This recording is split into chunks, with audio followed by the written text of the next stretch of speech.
We've been here just over 24 hours.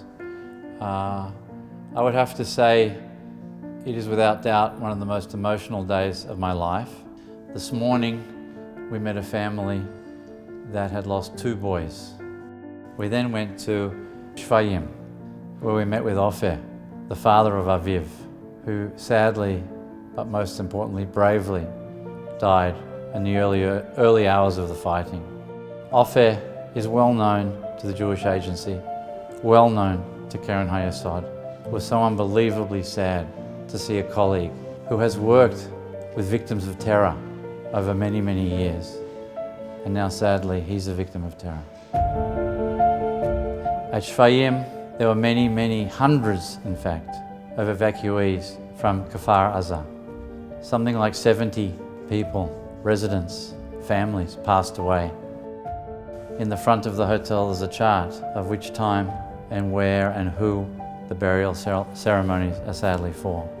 Today alone, there was 12 burial ceremonies.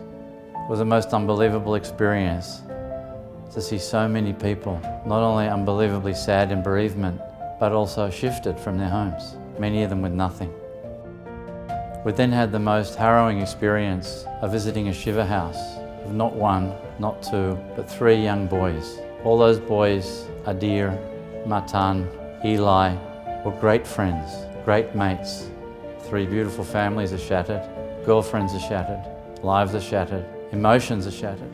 But what was the most amazing experience was to see the strength of those families, their belief in the unity of the Jewish people, their belief in the unity of the State of Israel, the strength of the State of Israel. We were there to show them support from the diaspora. We were there to let them know that they're not alone. It was an unbelievably moving experience. I felt very privileged to be able to, on behalf of the Keren Hayesod family, to show them that we care just as much. Their hurt is our hurt, their pain is our pain. We saw displaced families, mainly Ethiopian families, from the absorption center in Ashkelon. They're now in Netanya.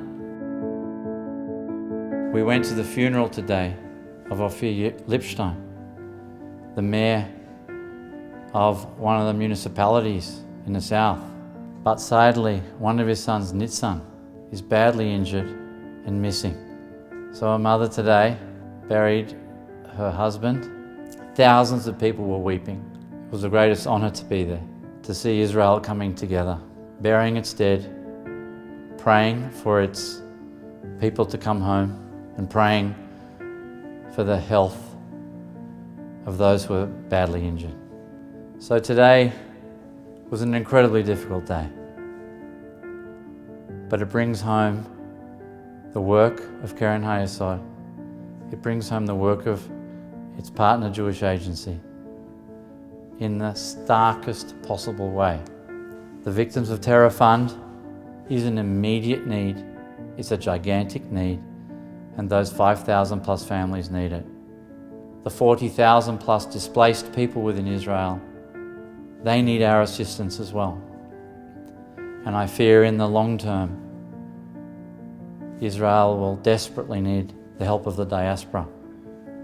Our job in the diaspora is to continue to help Israel more than we have ever helped Israel. Israel is now facing the largest loss of people who died just because they were Jewish. We can only live in the diaspora strongly as proud Jews because we have a strong Israel. Israel is shattered at the moment, but it is also strong, and Israel will survive and win. But it is our responsibility as Jews in the diaspora to be with it every step of the way.